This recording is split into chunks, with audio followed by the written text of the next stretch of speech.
Hi guys, I keep hearing from people they wish they could dot paint, but they just can't afford it. Yes, you can. I'm going to show you how. Isn't this the cutest little paint palette you ever saw? It's a Dollar Tree. I have this that I use religiously. I use this more than any other tool I have. And it came from the Dollar Tree. It says it's an embossing stylus, and it is in the crafting section. It's a crafter square. I have bought tons and tons of dotting tools. I go to this one the most. I love it. It's not even a dotting tool, but that's what I'm using it for. How many dead ink, dried ink pens, and markers do you have around? It has a circle on the end of it. Use it. Glue sticks. Use it. Pencils, how many of them you got down to here? Use them for dotting tools. A pencil eraser, anything you have that is round. If you go to your mixed media box right now, I bet you have it. All of this paint came from the Dollar Tree, $1. In a cardboard box. I mean, well, actually it's a mailing envelope, but hey, whatever you have. You can paint a background on it, or you can go with it like it is. So everybody can afford it, and you don't have to buy it all at one time. Go in and buy you 3 colors. Most mandalas have 3 to 4 colors. So go in and buy 3 colors. Start with those 3. Start practicing to make sure it's something you love. A lot of people say, well, my hands are just too shaky. You will see this finger down a lot. And me doing this, that is when I'm having the shakes. And a lot of times you can see it. Most of the time I'm able to control it on the videos so you can't see it, because I just loosen my grip. If you have, practice it, try it. Put that little finger down, make sure it's not down in paint, and just hold it lightly. Don't tighten your grip on it, because if you tighten your grip on it, that's when you're going to shake more. Now if you have some, shakes like this, no, you're not going to be able to do it. Let's see, what else have I been told? And just, it's not for everybody, guys. I realize that. And you do not have to paint mandalas. You can take a stencil, and any stencil you have with any design on it, steampunk, whatever, flowers, you can dot paint them. And this is great because it has 2 different sizes. You can do an entire picture with just this. And if you were doing a mandala, you can do an entire one with just a glue stick. And these are Dollar Tree little glue sticks. The larger glue sticks are bigger, so hey, if you got both, that's even better. But these 2 tools right here, you can do a mandala. And would it cost you $2 for these 2 tools?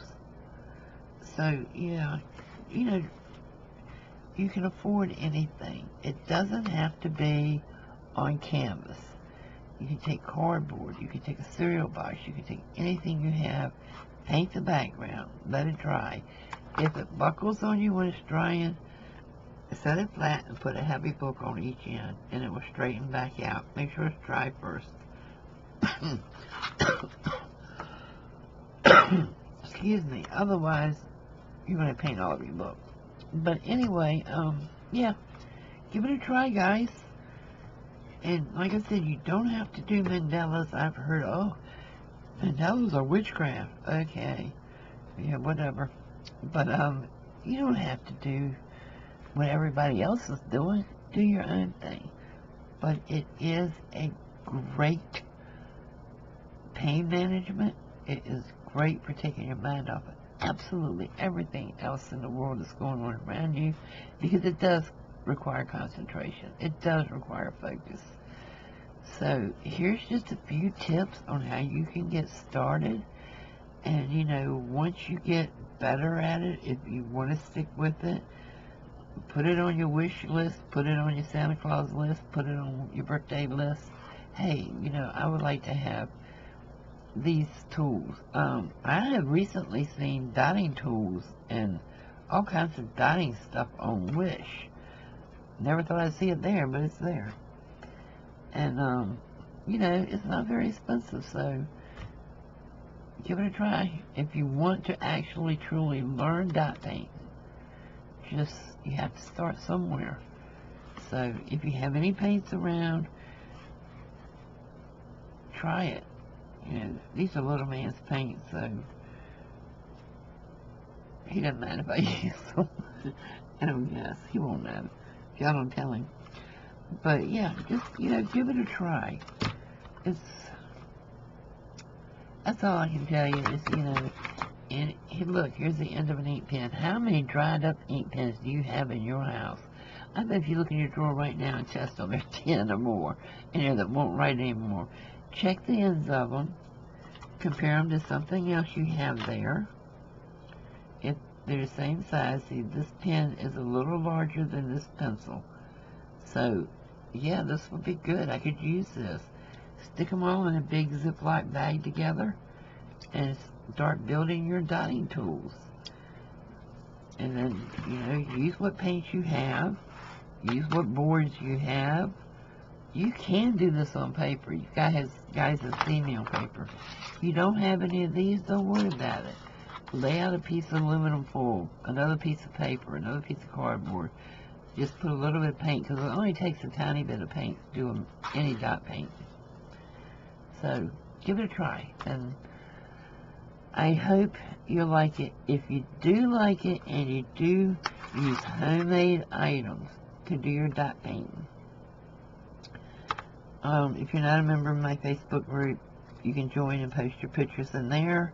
If you are a member, you know, post your pictures in there.